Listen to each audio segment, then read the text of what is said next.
Because if I could get this and then I can make this, it's just a good day, isn't it?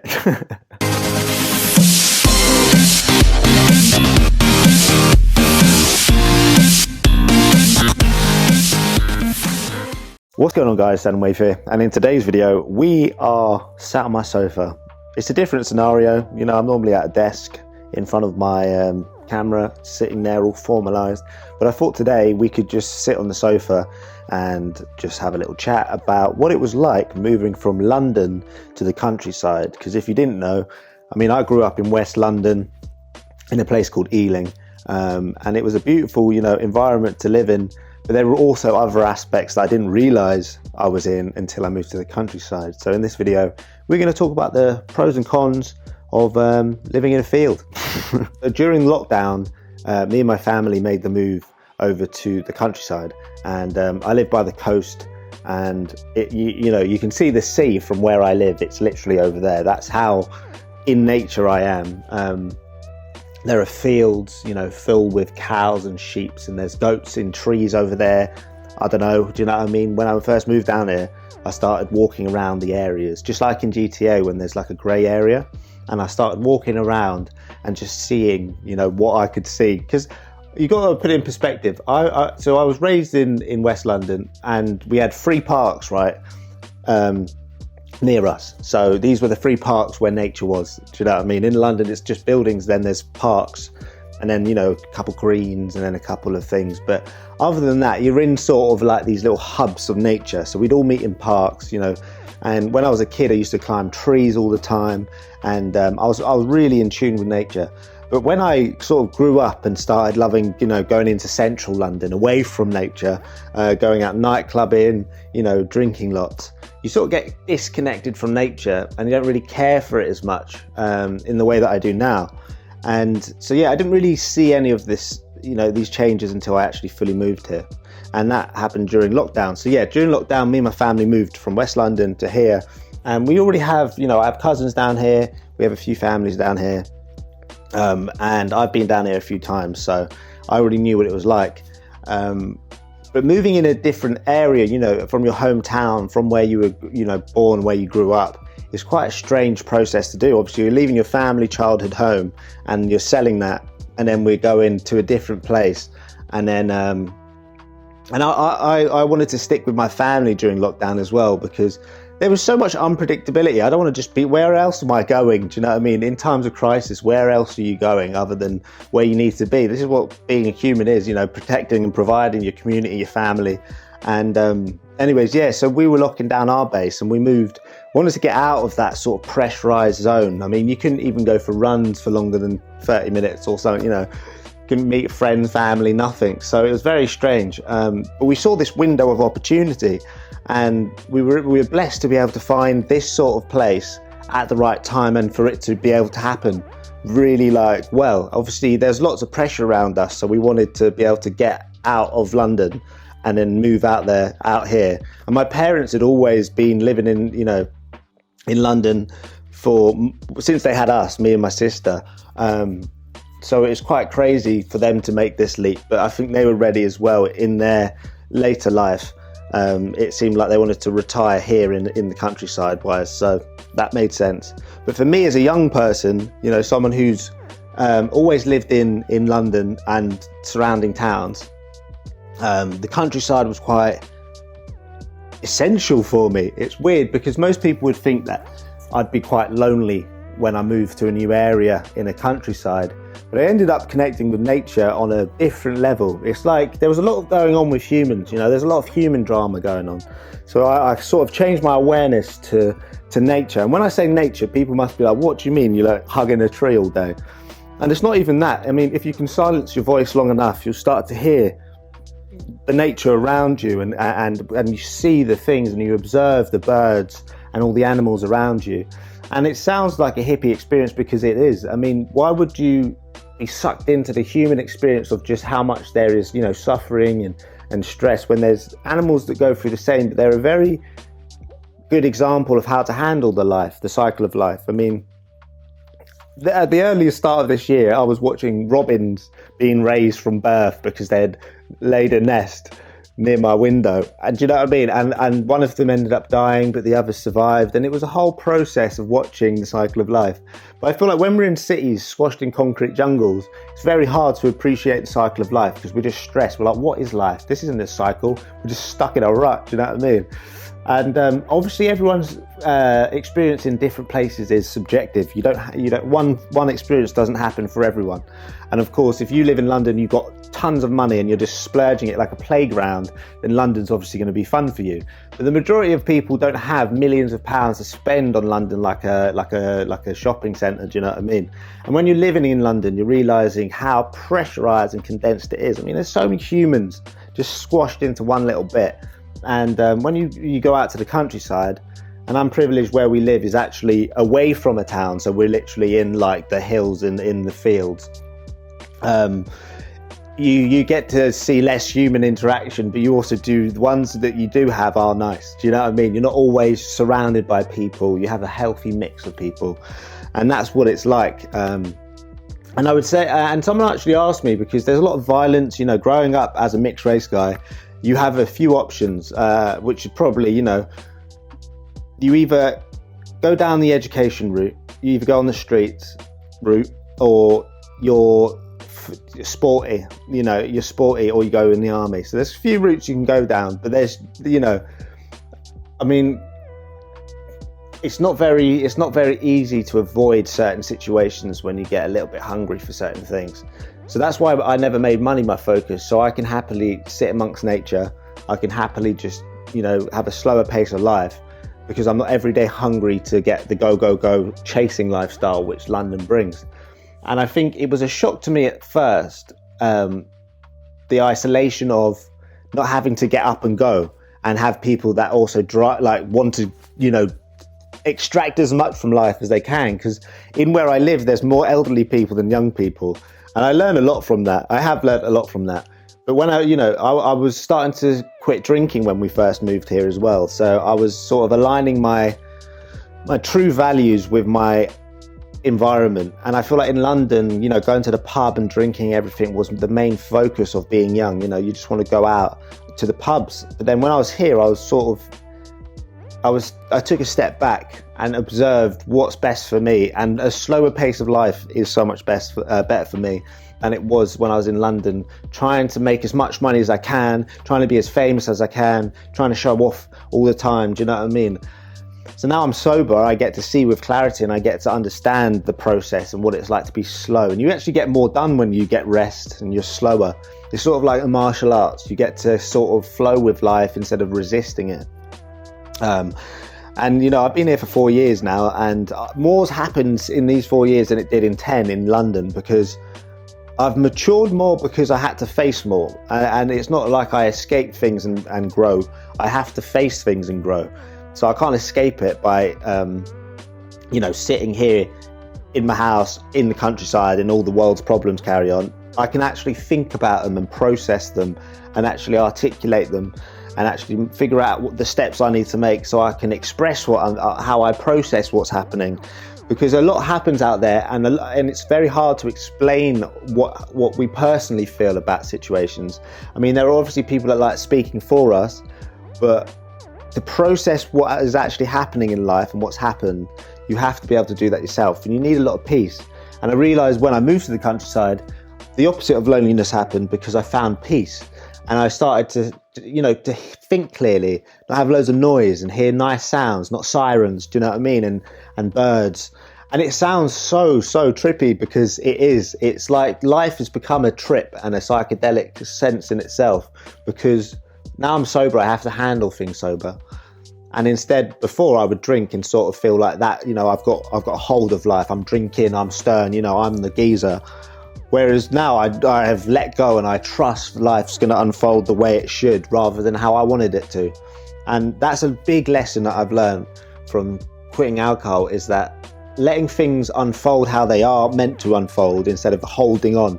And it's weird, because when I was drinking, it felt like I needed to hold on to something. Not even the drinking part, just a glass, and always, you know, have a cigarette here and there. And it just felt like I always kept trying to grab onto something, but instead of just letting it be. And that's what's happened. I've transformed my world, and my inner sanctuary to be somewhere that's more still than chaotic. And in London, I was chasing chaos, whether it's friendship groups or dating life or, you know, not getting work done on time or just chasing adrenaline. And when I felt that that was happening, coming here, I just felt like everything dropped off. I left all my bags there. I felt like I could finally process. Now, obviously, you can't just live life by just processing. You can't just sit still and be a Buddha your whole life and not get anything done. You need to pay bills. You need things to get done. So when I was here, I started honing in on what my strengths were, rather than my weaknesses, because I felt like in London there's a lot of competitive energy. There's a lot of competition, and there's a lot of people that like to sort of bring you down and take your energy. And I feel like when I was just here on my own in the countryside, I found my strengths, what bigged me up, you know, what lifted me up, and I didn't rely on external validation to find that. And that's what's really changed my life. Is external validation should always be a second matter, not first, because we can find what we need within. And I feel like I'm blessed to be able to even say this now, because I know there are people stuck in, you know, the alcohol depths and addiction depths that would hope one day to find the sort of clarity and peace that comes from sobriety. And I tell you, it is true, it is possible to find that peace. And I'll talk about it in the future as well if you want me to, but I've got a book called The Seed, the System and You, which I've written. You can watch my last video on that, which also helps a little bit more. But basically, to come to the conclusion is that from moving from London to the countryside changed my life. And it's not necessarily all down to the environment, it's down to myself putting in a lot of work. I mean, being sober takes a lot of accountability. You have to go through a lot of your life stuff. You have to think about the things you've done. You have to think about the things you want to do. You have to think how you acted, you know, a lot of accountability, a lot of inner work. And that's what I spent the last 3 years doing, away from the cameras and away from social media. Because where most people would say fall off, I say I jumped off, because it's different, because I wanted to jump off a train that was ending in a ditch. Do you know what I'm saying? So me being able to reclaim my power by just not having to act for the camera and think that you lot hold the power, I hold the power in myself to be able to create this stuff, to get out of bed, to want to say this stuff. Do you know what I'm saying? But before we were hoping for analytical metrics to make us creators feel something. Do you know what I'm saying? But we got lost in the source, and this is where people now are too addicted to metrics and am I going viral, or what can I say to trigger people into commenting more? Do you know what I mean? Manipulating situations, and it's too much for the human mind to want to do all the time. And I feel like that's what's happened. When I moved down to the countryside, I realised that I could approach life differently. And a lot of the influencers in London are manipulators. They are just people that want to manipulate people for money. And the brands know this. This is why they don't pay them on time. So do you know what I mean? They're stuck in a barrel in a bucket. And there's a lot of good creators out there, but they need to separate from the pack. Do you know what I mean? You've got to separate from the pack to realise that you're leading it. Do you know what I mean? You can't be in the pack and expect to see big changes happen. You've got to step out of the pack and start leading it. And it's nice, it's scary though. It's not easy. Like, I don't say this from an easy point of view. It wasn't easy for me to change my life, to be sober, to be accountable. But I've done the steps and I let go to evolve. And I feel like leaving your environment is the number one significant change you should make to make things happen. Like, I feel like when people go to university, this is when they feel that change. Do you know what I'm saying? Although your past is comforting and it's nostalgic, you have to leave it there at one point, because you can always revisit the past in your mind, go meet people that remind you of stuff, but you've got to let it go so you can really truly see who you are, because life will mold you, shift you down a river. Do you know what I mean? And at the end, who you turn into is the person you're meant to be. And I feel like the person who I'm meant to be is the person I am now, because of all the trials, because of all the triumphs, you know, all the things that have happened to me has led to this moment. And I'm feeling blessed and healthy and happy to be able to speak like this to the camera. Because I remember before making YouTube videos, I'd have to have a drink. The stress of like, is this going to work out? I've got bills to pay, because I'm relying on just YouTube, was nuts. I don't rely on YouTube now. I haven't for 3+ years. And like, it's freeing not having to rely on the internet to get by. Do you know what I mean? Because I get by each day because I'm blessed and grateful. And this is what everyone should be feeling. And I'm grateful that everyone is still on their own journeys and let me have mine. The thing is, there's a town down there and I can always go and, socialize and do all the things I need to do. But me and my partner have a good base here and we have a good life. And it's taken us a long time to get to this point that you can finally just let your shoulders relax. Do you know what I mean? It's like, I feel like this whole internet game's got a bit toxic, not real. And it's taken me a long time to get to this point of truth and authenticity. And I know a lot of people are faking it out there. And I wanted to just come back onto YouTube so I can speak some truth. Do you know what I mean? Speak some actual honesty and say it how it is. I'm just gonna read a little section from my book, right? So this is my book, The Seed, the System in You. It's coming out this winter. And this is what I've also spent the last few years writing and just getting my brain seeds out. Do you know what I mean? I've gone through a lot in my life, and you lot have watched it. If you've ever seen, my whole journey over the last 10 years, I have been through it. So this is like a combination of my brain processed into words. And it's just, I'm so grateful to have been able to find the time to write this. It came out of me effortlessly. Like, I'll read a chapter here. Let's go back to gratitude. If you're to achieve everything you want, you still have to live in a way that makes you feel whatever it is you want to feel during the day. It's been a great eye-opener living out in Spain this summer and having my life constantly changing and evolving. Everything that's been written so far has helped me gain the clarity I need to move forward with grace. See? There we are. That's basically aligned with what I was saying there. But I really hope you lot want to grab a copy of The Seed, the System in You. This comes out in winter. You can join the wait list now if you want to. But I've combined a lot of my wisdom beams and put it into a book. And it's been no external help. I don't have a manager, don't have agents, literally I asked no one for help for this. I literally researched it all myself. And I'm just proud of this. This is going to be so nice to get into people's hands so they can read it, and hopefully it changes your life like it's changed mine, because I pick it up at random points. Advice from self, see, there you go. And I try and get some words that resonate with me. So here's another bit. Advice from self. It's quite complicated having a brain like I do. I see things in layers and the world is far more complex than I have realized. It's taken me 25 years to get to this point, and the point is still being made. I've given countless people advice over the years, and some advice has seen remarkable results. It might come to question, how can one get such vast information and knowledge before 30? It's a psychological wet dream, being able to pull information from the universe and actively implement it into the world. I've always been able to foresee my future based on my understanding of my strengths rather than my weaknesses. See, going back to the strengths rather than weaknesses, if you focus on what you're good at, you're going to get the results that you need. And it's just been fun writing this. I'm so excited for you lot to get it, basically. To put it all full cycle, moving from London to the countryside has been amazing. It's changed my life and I would recommend it. Of course, I miss some aspects of London. I don't actually hate London. Most people might think I hate London now, but you've got to understand how peaceful it is to be able to walk out my front door, go down the road, and I'm in a field. I see the ocean, I can go swimming, have an allotment. And this is all I know I'm blessed, I'm grateful that I am. And it sounds privileged, but it's not exactly that, guys. It's worked hard for this. This is what we're saying. We got out of bed for this. This is what life is like when you achieve your dreams. When I was younger, I did not know I would get an 100,000 subscriber plaque when I was younger, and I have one. This is the OG one. You can't even get this anymore. Do you know what I mean? This is legit.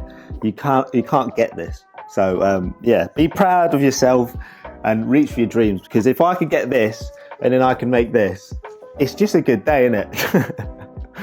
From this plaque to writing a book, I feel like I've done okay. It's been nice chatting to you all. I hope you all have a great day, and I'm going to be making loads more content for you. I want to get you lot entertained again. I feel like there's too much seriousness, and I'm ready to make some good videos, some good content, and to mix up the YouTube industry. See you all soon. Peace out.